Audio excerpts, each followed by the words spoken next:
Hi everyone, we're back at AireCon 2025 with our old mate Ayden from Dranda Games. How you doing, mate? Good, mate, you? Yeah, good. It's been a while since we've done a video with you. Yeah, it's been, yeah. It's just crazy. Every single time, like Expo is the main time we see you, and you're always just absolutely rammed. Yeah. Which is a good problem to have from your point of view. So you've had a busy 12 months, I'd say. You've got a new member of staff. You've got Will the Wizard on your staff. Yeah, the Wizard. Yeah. How's he doing? Is he all right? Yeah, he brings something new, doesn't he? Yeah.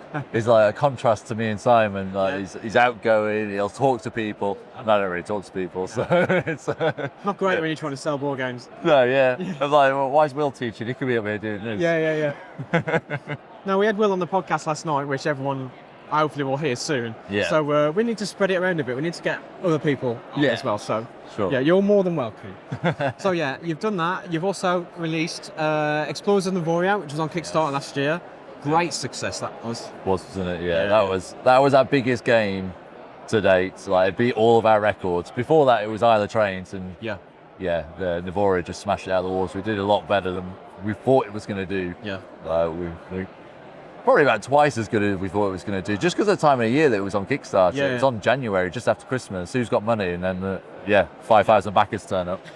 So that's amazing. Yeah. What's it like going from someone publishing and designing your own games to publishing other people's games? There's pros and cons. So it's nice that it's quicker. Yeah. Because the game is already designed.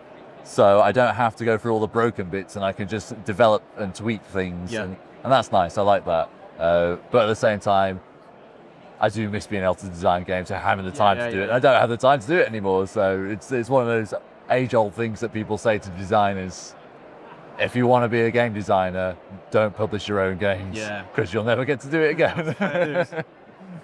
Right, let's talk about your big news this weekend. So this is the UK retail release of Galactic Cruise. Yes. It goes to retail in next month, so the start next month. So yeah, it's exclusive here with us. It's already with all the Kickstarter backers for the UK, so it's a win-win. Perfect timing.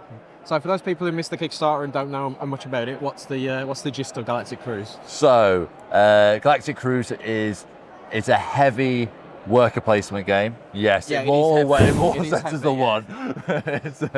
You work for a cruise ship company that does cruises in space. Obviously. Yeah. And so you are one of the vice presidents of this cruise company, and the CEO is retiring. So you're now all going to compete to see who can be next CEO, prove themselves. So you're building these cruise ships, you're sending out your workers to do different things, get different resources. You got to make sure you've got enough oxygen and all this stuff. And then you've got this travel agent section where you're going to go and advertise to the public and go, come on our cruise, this is what we're offering. And then once they're on your cruise and you've got enough oxygen to make sure they live, you send them off, and then there are all these excursions out in space that you're trying to encourage them to go on. That's really and the more you get them to go on them, the more points you go.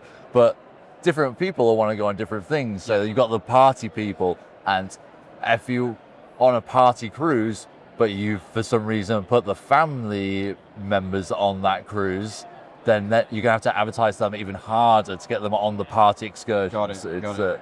There's lots of cool little intricate things, and you're never blocked from anything either. So if you want to go on a worker's place that someone else is already on, you can just bump their worker off. And when you bump their worker off, it goes home. It goes back to their base, and their boss is like, oh, cool, you've done a really good job. You come back early. Here's a bonus. So everyone, it's a nice indirect player interaction. That sounds cool. Are the prices after the show the same as what they are here at the moment? Yes. Yeah, okay. Yeah. So how much is the base game? So the base game, MSRP is 100. Yeah.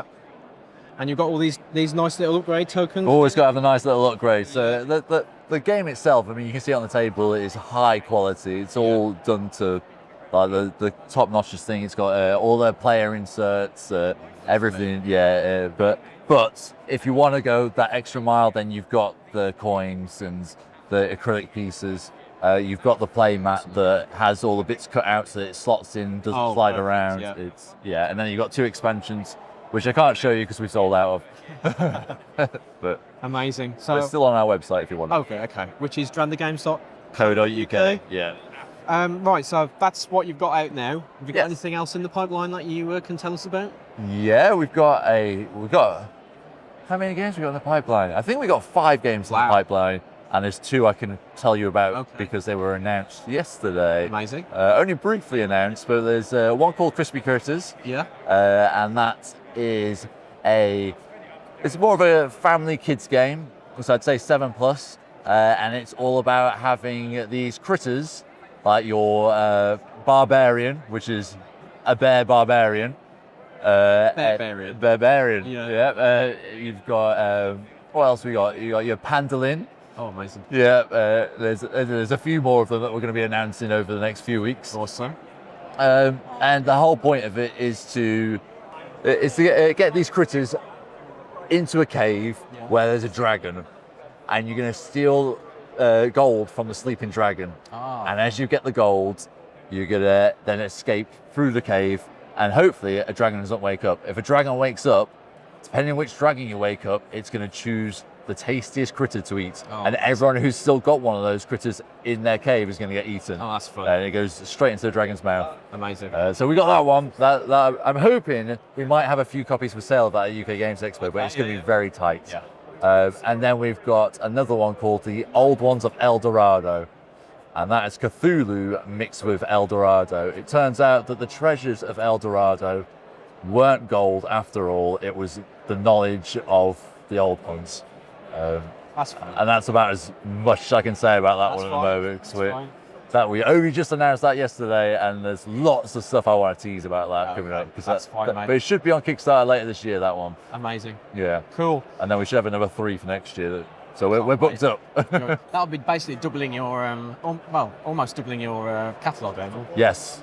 Yeah, absolutely. And the Crispy Critter ones will be straight to retail. Okay. So that'll be our first straight to retail game. Amazing. Yeah. I'm so pleased to see you growing and being more successful. Well, you've been there since the start, haven't you? Pretty much, yeah. Yeah. Playtesting Solar Storm back in the day. Yeah, exactly. Yeah. Before it had any art, when it's on pieces of paper Yes, and broken. Remember that? Yeah. Right, so yeah, Dranda Games like good UK. Social media as well. Yeah, Dranda Games on everything. Cool. And yeah, if you follow us on social media, you'll be interacting with Will, the wizard. Wizard. And he's our people guy. You do a good job as well, mate. Don't sell yourself short. Right, well, thanks everyone for watching. Links to everything will be in the video description. For now, see you soon.